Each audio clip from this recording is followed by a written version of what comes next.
స్పందించని మీరు ఈరోజు చంద్రబాబు నాయుడు గారు కక్ష సాధింపులకు పాల్పడతానని చెప్పి మాట్లాడుతూ ఉన్నావు. రెడ్ బుక్ గురించి మాట్లాడుతూ ఉన్నావు.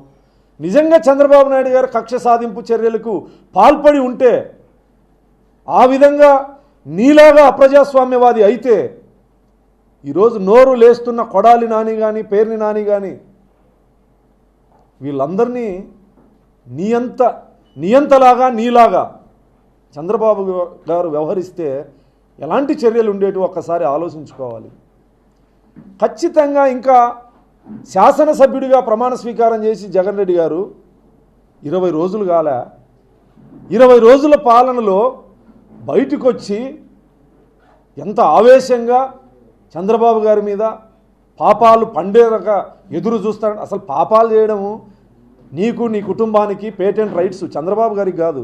నువ్వు ఒక ఫ్యాక్షనిస్టువి, నువ్వు ఒక దోపిడీదారుడివి, నువ్వు ఒక అవినీతిపరుడివి, నువ్వు ఒక నియంతవి. నువ్వు ప్రజాస్వామ్యం గురించి మాట్లాడుతున్నావు, నువ్వు రాజ్యాంగం గురించి మాట్లాడుతున్నావు. అసలు రాజ్యాంగం అనే పదం నీ నోటి నుంచి రావడానికి నువ్వు అనర్హుడివి జగన్ రెడ్డి.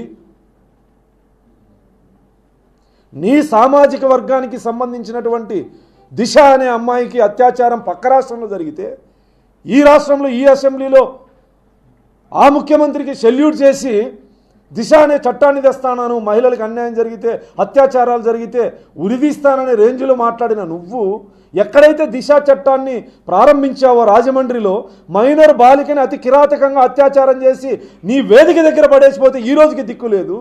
నువ్వు ప్రజాస్వామ్యం గురించి మాట్లాడుతూ ఉన్నావు, నువ్వు రాజ్యాంగం గురించి మాట్లాడుతూ ఉన్నావు. 20 రోజులు అధికారానికి దూరం అయితానే మతిభ్రమించి పిచ్చోడిలా వ్యవహరిస్తూ ఉన్నావు. 20 సంవత్సరాల పిన్నెల్లి రామకృష్ణారెడ్డి యొక్క నరమేధం నీకు తెలీదా? పిన్నెల్లి రామకృష్ణారెడ్డి గారి నేర చరిత్ర నీకు తెలీదా?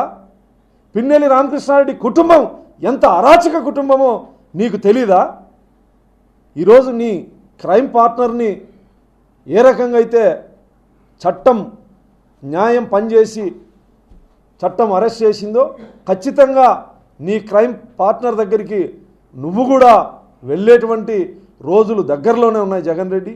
20 రోజులు కాల అధికార మార్పిడి జరిగి నీ నుంచి మొదలుకొని నీ ఎమ్మెల్యేలు, నీ నాయకులు ఊర్లలో ఎస్సీలని, బీసీలని, మైనార్టీలని, ప్రజల్ని చిత్రహింసలు పెడతా ఉన్నా, రాక్షసంగా వ్యవహరించిన నీలాంటి రాక్షస శాసనసభ్యుడికి ముఖ్యమంత్రిగా ఉన్నప్పుడు నీకు ఇవన్నీ కనిపించలేదంటే నువ్వెంత అధికార అహంకార మదంతో వ్యవహరించావో ఒక్కసారి నీ సాక్షిని కాకుండా నీ మనస్సాక్షిని ప్రశ్నించుకో జగన్ రెడ్డి, అర్థమవుతుంది.